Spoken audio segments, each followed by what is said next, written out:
In this week's Two Wheels Better, I look back at some of the best riding we've seen over the past year.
That was some of the best riding we've seen over the past 12 months on Two Wheels Better.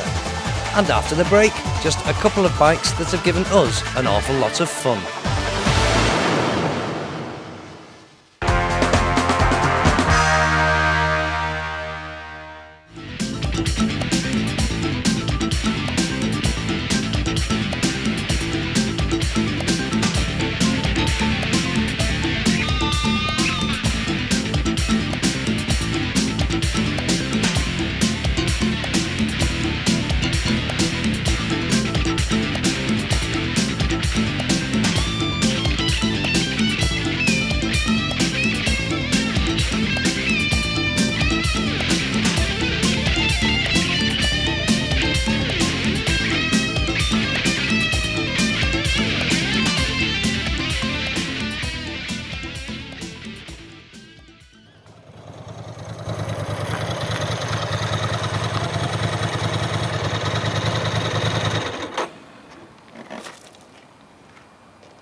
Here's a first for Ducati, decent mirrors. You can see more than your elbows on these, you can see what's behind, which is a pleasant change.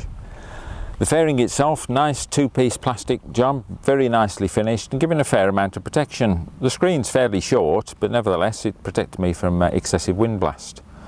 Equally, the dashboard's very neat, complete with a digital display. Then we've got the temperature, the time, and these bars here give you the state of the fuel tank. And so there's just one bar missing on the end there, but as it decreases, so the bars decrease. Up there you've got a neutral indicator, ignition warning indicators, fuel, low light, dip to main beam, etc. And of course you can reset the mileometer on the little trip reset. Very neat layout. Comfort is part and parcel of touring, and you don't want clip-on bars on a touring bike, so these are bolted onto the top yoke. Very neat they are too. I don't think I've ever seen bars on a Ducati as high as this one. And talking about comfort, a nice big dual seat, adequate for a pillion passenger, and it's even removable. And there we go. Under there you've got a toolkit. There's a bigger toolkit than that one normally. This is just a small one we've got on the test bike. Everything accessible, the electrics, the shock absorber, and the remote reservoir for the shocker. Think of Ducati, and even if you don't think of Foggy, I'll bet you'll think of Focus sports bikes. Well, get your thinking caps on, because this is the Sport Tourismo, or ST2 as it is more mundanely called. A bike for touring with, would you believe, pillion and luggage aboard. Hoss, I've been out on the ST2, very impressive bike, and I really did like it. But tell me, what was the thinking behind the ST2? How did it come about? ST2 stands for Sport Tourismo, and Ducati were looking to create a machine which gives you the best of both worlds. Long distance traveling, but at the same time retaining its sporting characteristics, and this is a model we didn't have before. We had many different sports bikes, but which performed very well, but somewhat were uncomfortable to do long distances on, and ST2 was created to do exactly that. And if you look at it, when you remove the panniers, you can raise the silencers to lean it a bit over more. And it is the only bike we know which truly justifies its name. It is a proper sports tourer. Using a bored-out 944cc liquid-cooled, fuel-injected V-twin, this is definitely not a 916 with clothes on. It's got Desmo valve gear all right, but this time opening 2 valves, not 4. Based on the old Passo 906 motor, this one has been tuned to be relaxed. Producing 79 brake horse when spinning at 8,500 revs underlines its smooth, if not massive, power delivery, especially in the very usable rev range of between 5 to 7,000 revs. Here it's all torque, a sort of wind up and go. At 212 kilos, weight-wise it's pitched well against the opposition. Its extra weight partly accounted for by, dare I say it, a sensible fairing. Add to this decent mirrors, a 21 litre fuel tank giving a 200 mile range, a wide and well padded seat, and you've actually got comfort. It makes you wonder what's going on. Sense and comfort, can this really be a Ducati? Yes it is. It's still sufficiently different from the crowd. It's got style, it's got sound, it's got character, and it's got the name, Ducati. At £8,900 with a 2-year unlimited mileage warranty, it's even got value for money.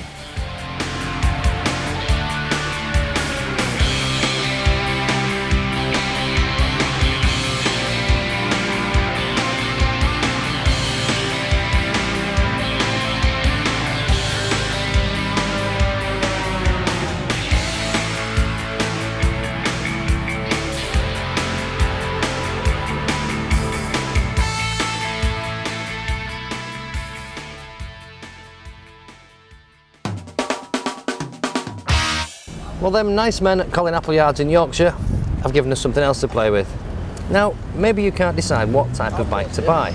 A sports bike, a tourer, a trail bike, or even a commuter. Now, there are plenty of bikes that claim to have that all-round ability. You need a bike that does a bit of everything, but there are not many others on the market that has the same mixture of looks as this to go with that ability.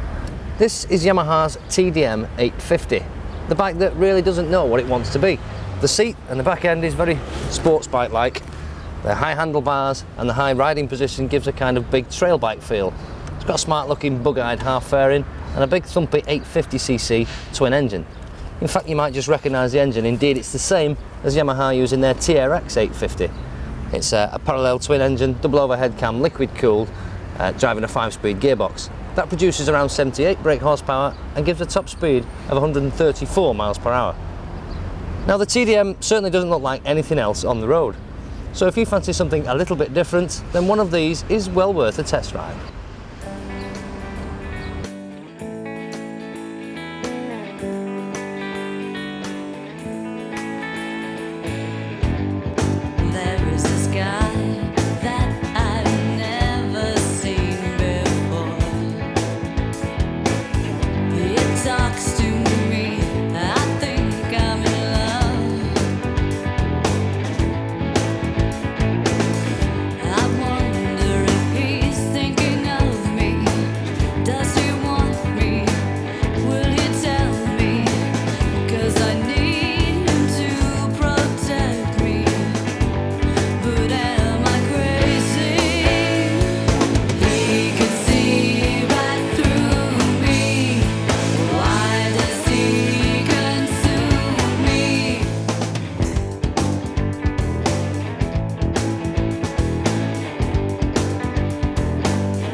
Well, the TDM is a fantastic all-rounder in the true sense of the word. It really, there's not much it can't do.